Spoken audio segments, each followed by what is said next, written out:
Hey everybody, and welcome to the last video from chapter 3. Today we're just going to be putting a nice bow on our discussion on interest rates and rates of return by talking about what you guys, I'm sure, really care about, which is how to calculate the rate of return on a bond investment. And then we're going to close with a brief discussion on what interest rate risk is and why you need to consider it before you go off taking all your knowledge from this class to make a ton of money on the fixed incomes market.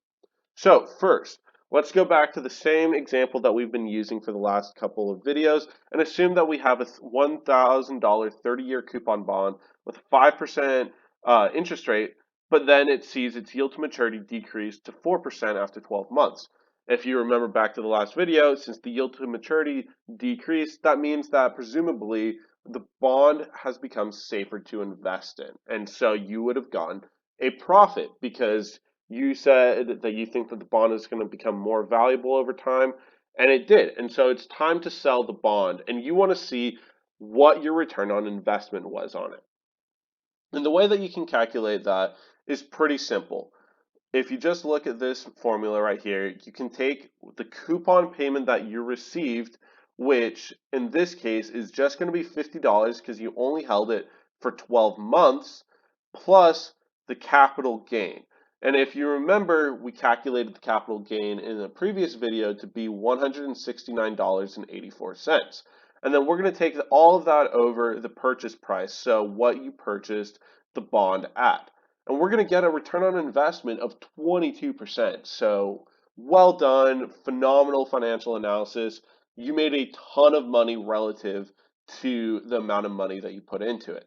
And we can generalize this formula pretty easily into Formula 1, where the return is just the coupon payment over the purchase price, or P naught, plus P prime, which is the current time period, minus the time period price, minus the initial period's price over the initial price.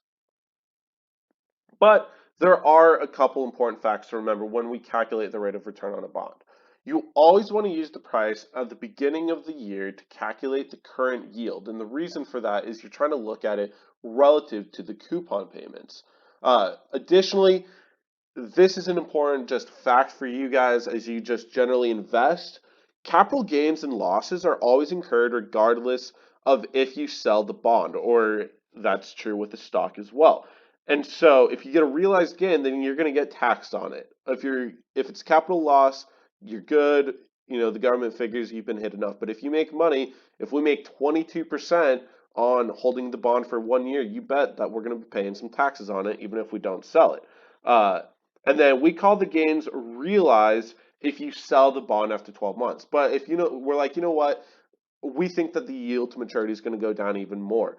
Then if we're still holding it, the gains are unrealized. So as an interesting anecdote, when we talk about the net worth of some of the most wealthy people in the world, a lot of their net wealth is unrealized. So for example, Jeff Bezos, a massive amount of his wealth is through unrealized gains because he owns a ton of Amazon stock. But he doesn't actually have that money in any sort of, checking account, banking account, buried under a tree in his backyard. It's all unrealized. And what's potentially problematic for him is that while he's getting taxed on it, it would probably be really hard for him to actually sell. And the reason for that is is a very simple question. Would you as an investor of Amazon be leery if the CEO and biggest shareholder of Amazon just started dumping his stock? Probably. And so Jeff Bezos is constrained by market fears from actually realizing a lot of his gains. So when we talk about the net value of an individual, that's only on paper. They don't have that money anywhere, but they still get taxed on it. Then finally, the current yield to maturity doesn't really matter on the secondary market when you consider capital gains, which is all that us as now investors should care about. What you care about are potential changes to yield to maturity. So it doesn't really matter if you as an investor on the short-term secondary market are investing in a bond that has a yield to maturity of 3% or 10%. What you care about is whether or not you think that yield to maturity is going to go up or down. So if you think it's going to go up, you're going to not want to buy it. And if you think it's going to go down, you're going to buy it. So even if the 3% one by that yield to maturity means that that company is probably better financially, is more stable, you may think that, hold on a second, they are about to get worse, whereas the one with 10% may get better. And so that would be a better investment as an individual.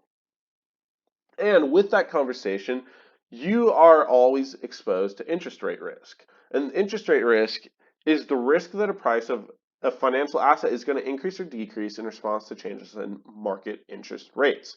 So let's just talk about broadly. We all consider US Treasury bonds to be a safe investment. Everybody calls them the risk-free, investment.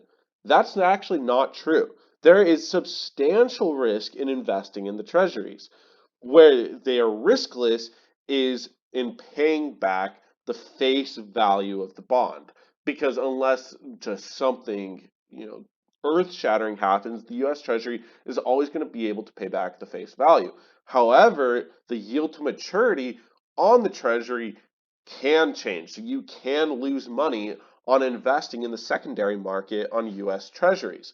A simple example of this is, let's look at this graph below. This is the 30-year Treasury's yield to maturity rate over the last 5 years. And as you can see, once the pandemic hit, the yield to maturity dropped tremendously. And we'll talk about the reason why that happened in a different video.